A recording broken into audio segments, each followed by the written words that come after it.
You're watching the North Special of the Property Show. We come to you every Monday. And if you've got a question on buying a home or real estate in any North Indian city, well, we're the destination for you. We give you the best scientific data-backed advice. Talking about homes, who really wants to insure a home? Hardly anyone. Most of us live in the belief that floods, earthquakes, fires, thefts don't happen to us, they happen to them or others. And up until it hits you wham in the face, like it did the citizens of Chennai, where severe floods led to destruction of property and just tremendous loss, home insurance really isn't a thing important for people. But should you make it a priority? Let's decode the 5 reasons why insuring your home makes sense with Harsh Shungta, SEBI registered investment advisor and founder of harshshungta.com. Harsh, we are quite vulnerable. I think every monsoon, every year now, the spate of events is telling us that we are very vulnerable and home insurance can't not be a priority anymore. Absolutely. I mean, I think despite the increase in financial literacy, home insurance somehow has been one area that has sort of got left out. I think the big reason is that in most of the urban centers, you live in collectives, cooperative housing societies or condominiums, etc. And it is best that property insurance actually be taken by the group rather than by an individual homeowner. And I think that's one big reason why the home insurance market is still not taking off the way it should. All right, so you're saying that if you're living in a project or a condominium, you should actually ask your society to do it. But if you're living in individual old style homes, then you should take a individual policy. Am I correct? Absolutely, absolutely. And now very few people live in their own houses, and that is the reason why you don't really find the society should be taking it. They don't. You should not be taking it, and you assume the society is taking it. So I think that's one reason why it's not happening. All right, fair enough. So this is a big call for everybody who's watching the show to go back and talk to their RWAs and their societies to actually take a comprehensive policy.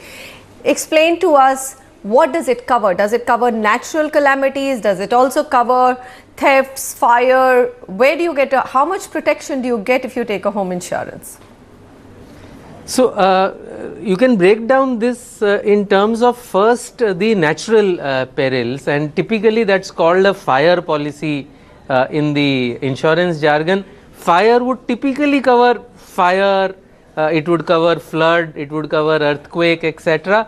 But be careful, I think involve a professional broker, and again, if you do it as a society, the premiums are big enough to excite a broker. If you just do it for your own home, it is not big enough.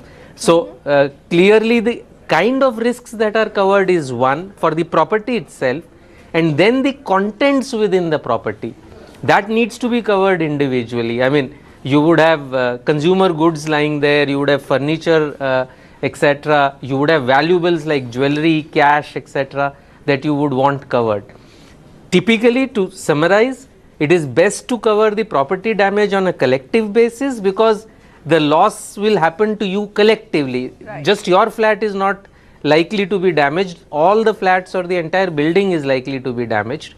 But the contents within your house, you can, insure individually.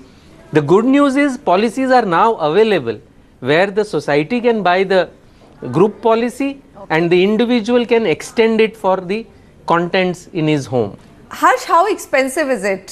Somehow, people also have this thing that it's wasted money. It isn't. You've said that. But what's the payout of insuring, let's say, a property of 1 crore? So, the cost of the premium for natural perils, etc.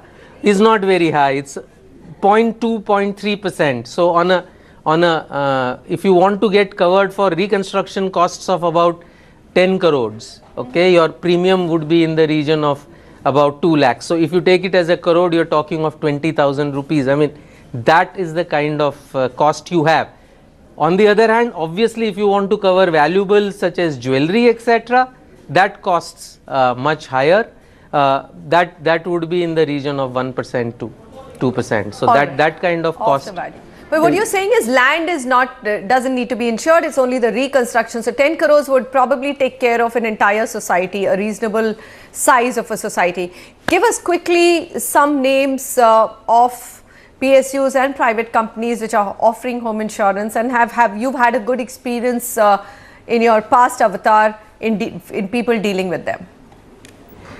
So frankly, not too much experience in terms of dealing, but almost every insurance company, all the 4 PSUs have a bundled home insurance product that's targeted at individuals. If the society wants it, that will have to be structured, but that's easily available. All the large private sector, all the 4 insurance, the nationalized insurance companies are offering it. All the large private sector, whether you talk of ICICI Lombard, whether you talk of Bajaj Alliance, whether you talk of IFCO Tokyo, all of them offer property insurance as well. Harsh Rungta, thanks very much for joining us and taking us through those 5 reasons and the way to go ahead with home insurance. Thanks. Thank you. Well, here's a quick reminder for you. If you've got any follow-up questions on taking a home insurance, please do write into us. We will get Harsh to give you the answers. And of course, if you've got a property buying question, write into us. What more, if you've got a home loan related question as well, we've got India's top experts answering those too. Property@ndtv.com. That's how easy it is to reach out to us. We've got Tanveen Singh with his question.